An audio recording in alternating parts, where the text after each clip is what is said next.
नमस्कार दोस्तों, स्वागत है आपका एक कदम अध्यात्म की ओर में। प्राचीन काल में एक ऋषि थे जिनका नाम था जरत्कारु।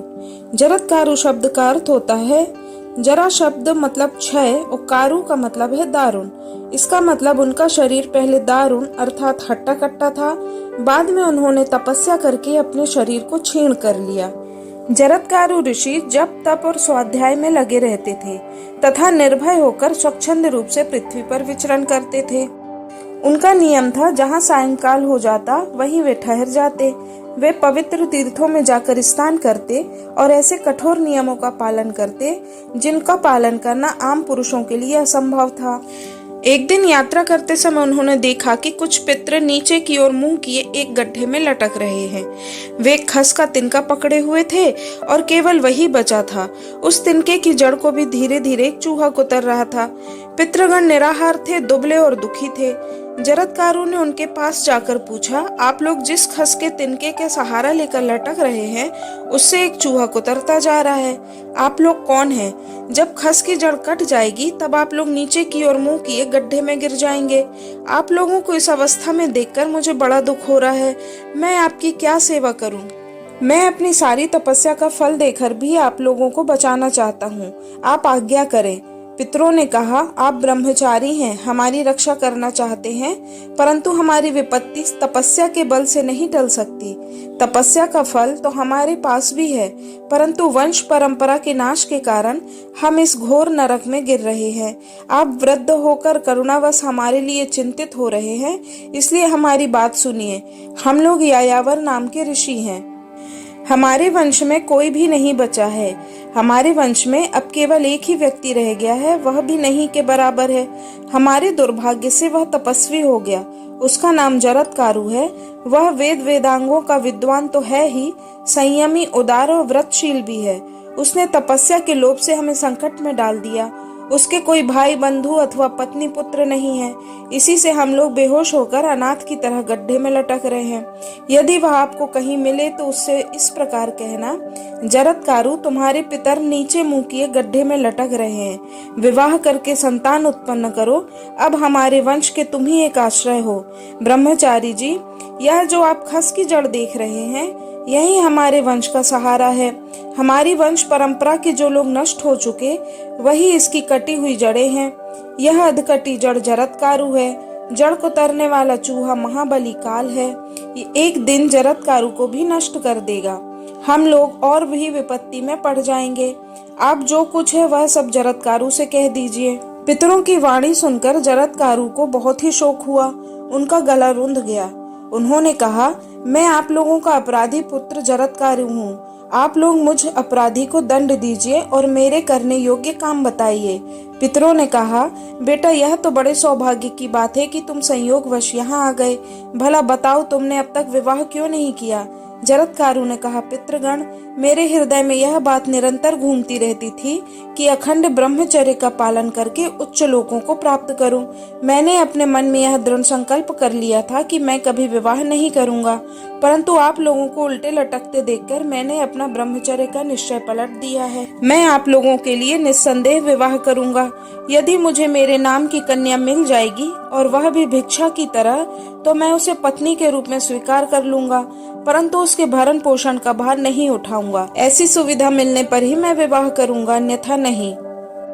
जरत्कारु अपने पितरों से इस प्रकार कहकर पृथ्वी पर विचरने लगे, परंतु एक तो उन्हें बूढ़ा समझकर कोई उनसे अपनी कन्या ब्याहना नहीं चाहता था, दूसरे उनके अनुरूप कन्या मिलती नहीं थी। निराश होकर वन में गए और पितरों के हित के लिए 3 बार धीरे धीरे बोले, मैं कन्या की याचना करता हूँ। यहाँ जो भी चर अचर अथवा गुप्त या प्रकट प्राणी हैं वे मेरी बात सुने। मैं पितरों का दुख मिटाने के लिए उनकी प्रेरणा से कन्या की भीख मांग रहा हूँ। जिस कन्या का नाम मेरा ही हो, जो भिक्षा की तरह मुझे दी जाए, जिसके भरण पोषण का भार मुझ पर ना रहे, ऐसी कन्या मुझे प्रदान करें। नागराज वासुकी अपनी बहन के लिए भी ऐसे ही वर की तलाश में थे। उसका कारण था राजा जन्मेजय के द्वारा किया जाने वाला नागदाह यज्ञ। महाभारत के अनुसार वे कुरुवंश के राजा थे। उनके दादा का नाम अभिमन्यु था और उनके पिता का नाम परीक्षित था। जन्मेजय को जब यह पता चला कि मेरे पिता की मृत्यु तक्षक नामक सांप के काटने से हुई है, तो उन्होंने विश्व के सभी सांपों को मारने के लिए नागदाह यज्ञ करवाया। इस यज्ञ में नाग का नाम लेकर उसके नाम की आहुति दी जाती है। वह स्वयं ही यज्ञ कुंड में आकर गिर जाता है। जब नागलोक में इस यज्ञ के बारे में पता चला तो नागराज वासुकी बहुत ही चिंतित हुए। वे इस यज्ञ को बंद करना चाहते थे। नागराज वासुकी की बहन से उत्पन्न हुआ बालक इस यज्ञ को बंद कर सकता था। जब जरत्कारु ऋषि जंगल में भ्रमण करते हुए अपने विवाह के लिए कन्या की भिक्षा मांग रहे थे, उसी जंगल में एक सर्प था जिसने ऋषि की बात सुनी। उसने वासुकी नाग को जाकर सब कुछ बता दिया। वासुकी नाग अपनी बहन, जिनका नाम भी जरत्कारु था, लाकर भिक्षा के रूप में ऋषि को समर्पित कर दी। जरत्कारु ऋषि ने उसके नाम और भरण पोषण की बात जाने बिना अपनी प्रतिज्ञा के विपरीत उसे स्वीकार नहीं किया और वासुकी से पूछा इसका नाम क्या है, और साथ ही यह भी कहा मैं इसका भरण पोषण नहीं करूंगा। नागराज वासुकी ने कहा इस तपस्विनी कन्या का नाम भी जरत्कारु है और यह मेरी बहन है। मैं इसका भरण पोषण और रक्षण करूंगा। आपके लिए मैंने इसे अब तक संभाल कर रखा था। जरत्कारु ऋषि ने कहा मैं इसका भरण पोषण नहीं करूंगा, यह शर्त तो हो चुकी। इसके अतिरिक्त एक शर्त यह भी है कि यह कभी मेरा प्रिय कार्य ना करे। अगर करेगी तो मैं इसे अवश्य छोड़ दूंगा। जब नागराज वासुकी ने उनकी शर्त स्वीकार कर ली तब वे उनके घर गए। वहां विधि पूर्वक विवाह संपन्न हुआ। जरत्कारु ऋषि अपनी पत्नी जरत्कारु के साथ वासुकी नाग के श्रेष्ठ भवन में रहने लगे। उन्होंने अपने पत्नी को भी अपनी शर्त की सूचना दे दी, मेरी रुचि के विरुद्ध कुछ न करना। अगर तुमने किया तो मैं तुम्हें छोड़कर चला जाऊंगा। एक दिन की बात है, सूर्यास्त के समय जरत्कारु ऋषि अपनी पत्नी की गोद में सिर रखकर सोए हुए थे। ऋषि पत्नी ने सोचा कि पति को जगाना धर्म के अनुकूल होगा या नहीं।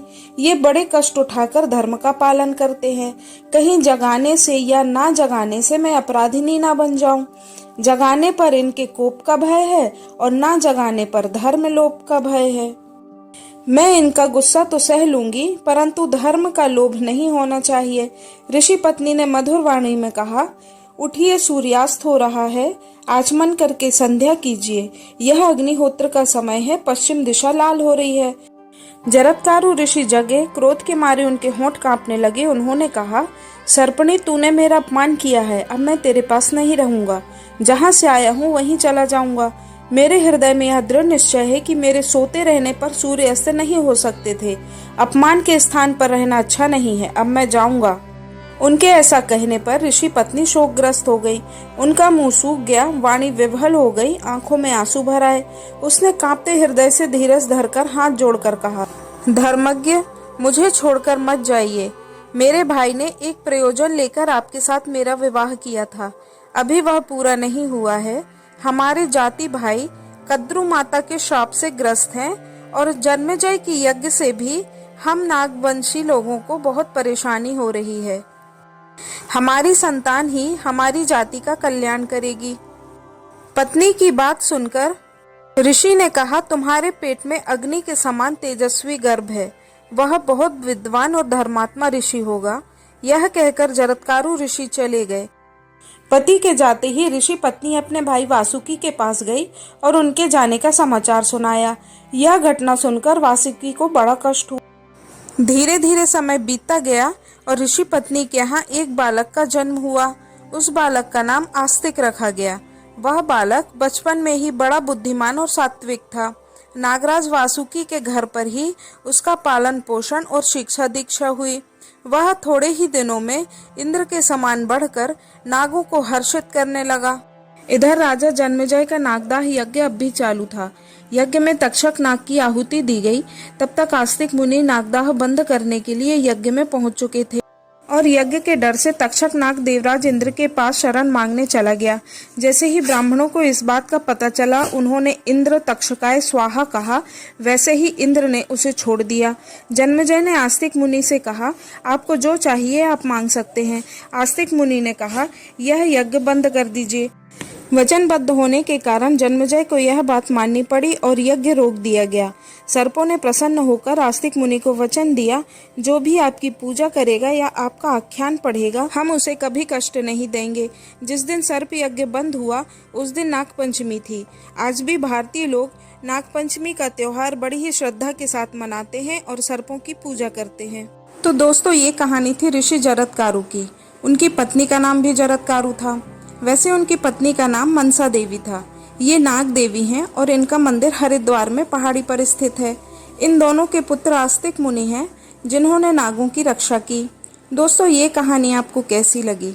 अगर वीडियो पसंद आई है तो कृपया लाइक करें, शेयर करें और साथ ही साथ सब्सक्राइब जरूर करें।